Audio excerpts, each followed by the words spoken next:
कधीच नाही चुकणार तुमचे फेवरेट टीव्ही शोज झी5 सोबत, तेही एकदम फ्री।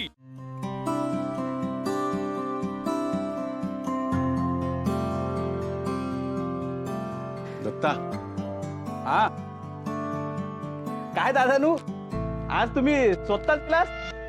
हा म्हणजे घरची सगळी मंडळी दुसऱ्या कामामध्ये आहे, म्हटलं तेवढंच आपलं पाय मोकळे करूया म्हणून इलो। ह्या बाकी बरा केलास। जरा माफ करा, ते वेळ लागता ना, काय ना, जो कामाला जो पोऱ्या होता ना, तो काम सोडून गेला, सगळे एकट्यावरच पडलं, त्यामुळे जरा वेळ लागतो। तुमचा अजून एक लिटरचा पाय।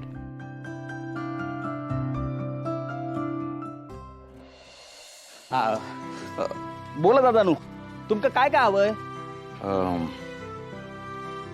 2 किलो तांदूळ, 1 किलो मसालो, रवा, चायपत्ती, मीठ, हळद आणि तेल आणि भाकरीचं पीठ। ठीक आहे, पण दादानू मला एक सांगा, तुमच्या घरी तांदूळ पिकता ना, मग तुम्हाला तांदूळ आणि भाकरीचं पीठ कशा खावा? ते 1-2 किलो? ते जरा काम असं।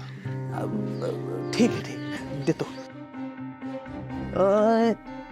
1 किलो मीठ। मी काय म्हणतो दादा, तुम्हाला कुठं जायचं असेल तर जा, मी स्वतः सामान घरी पोचवतो नेहमीप्रमाणे। ते कसं आहे ना, अहो आत्ताच पोचवलं असतं, पण तो पोऱ्या काम सोडून गेलाय ना, त्यामुळं जरा वेळ लागतो। नाही नाही दत्ता, तू कशाला त्रास घेतोय? मी घेऊन जाईन ना सामान बरोबर, तू भर सामान। ठीक आहे, ठीक आहे, देताय देताय, तुम्ही बसा ना, बसा ना।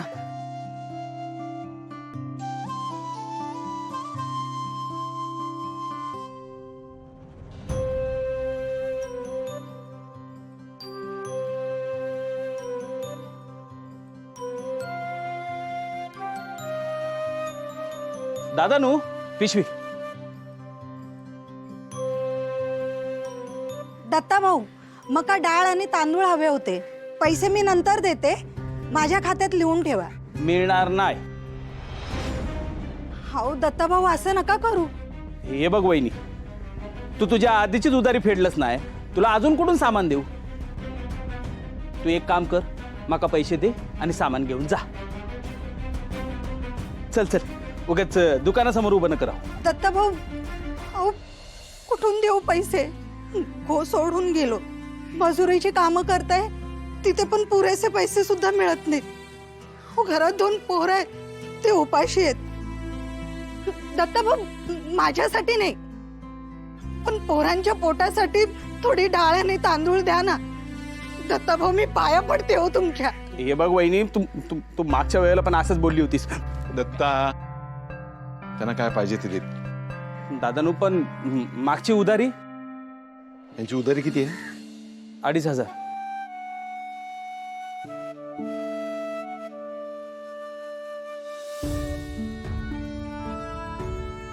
आणि माझे किती झाले? तुमचे 900 रुपये।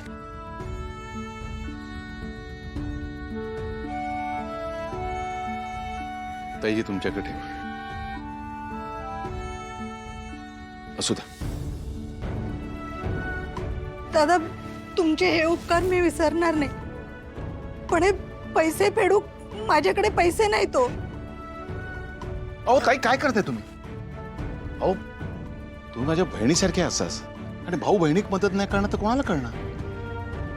आणि ताई, भाऊ बहिणीकडनं कधीच पैसे घेत नाही।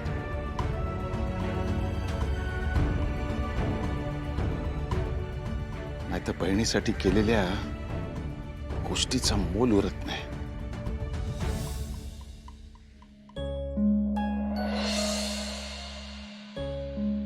दिस इज ब्युटिफुल। पण ही माळ खोटी आहे। तुझं प्रेम खरं आहे ना, आणि ते माझ्यासाठी जास्त प्रेशियस आहे।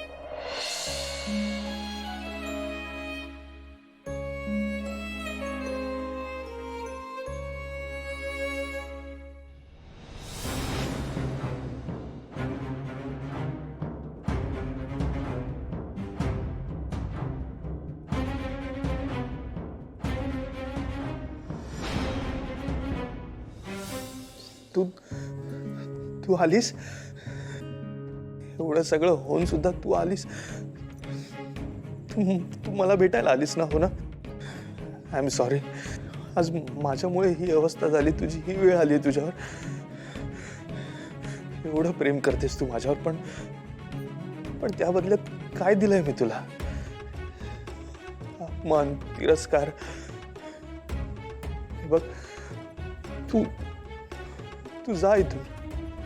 मी लायक नाहीये तुझ्या. तू जा, मला सोडून अजूनही वेळ गेली नाहीये. तू खरंच जा इथून. माझ्यापेक्षा कोणीतरी खरंच खूप छान भेटेल तुला. मी नाहीये तुझ्या लायक. मी खरंच. इतकं प्रेम करतोस माझ्यावर, मग हे आधी का नाही सांगितलंस?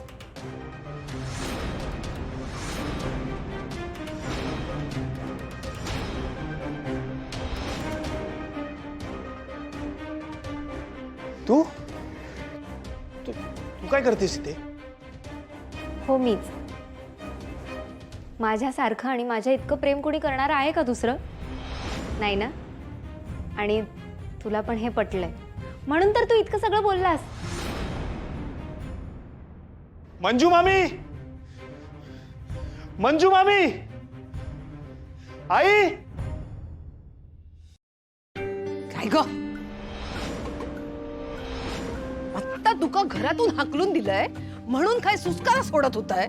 पण नाही, माझाच नशीब खोटा म्हणून तुझं तोंड बघूक लागता माका. काय गो, तुका काय कळत नाही काय? तुझ्यामुळे ना तुझी मावशी रस्त्यावर येली हा. पण तुका काय त्याचा ना, हा? अजून तू त्यांच्या दोघांच्या उरावर ओझा बनून रवलेली आहेस. अगो, तुझ्या जागी दुसरी कुणी असती ना तर लाजेन तोंड काळा केलं नसता. पण नाही, तू हयच मुद्दाम थांबली आहेस. त्याच्याशिवाय तू माझ्या लेकाक तुझ्या जाळ्यात ओढणार कसा ना? जशी आऊस तशी लेक. लालिया, प्लीज तुम्ही मला काहीही बोला, पण माझ्या मॉम बद्दल काही वाईट बोलू नका. मला खरंच खूप त्रास होतो. हा, काय वाईट वाटतं तुका?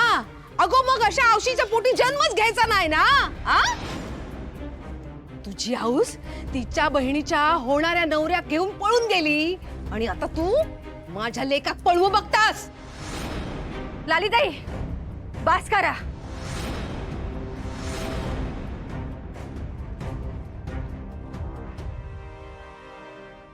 आई. श्रीनू, काय झालं? मंजू मामी, तुझ्या भाचीला जरा आवर. ती तिच्या मर्यादा सोडून वागते. का? मी आले होते तेव्हा भर रस्त्यात सगळ्यांसमोर मी तुला मिठी मारली, तेव्हा तुला प्रॉब्लेम नव्हता. मग आता काय झालं?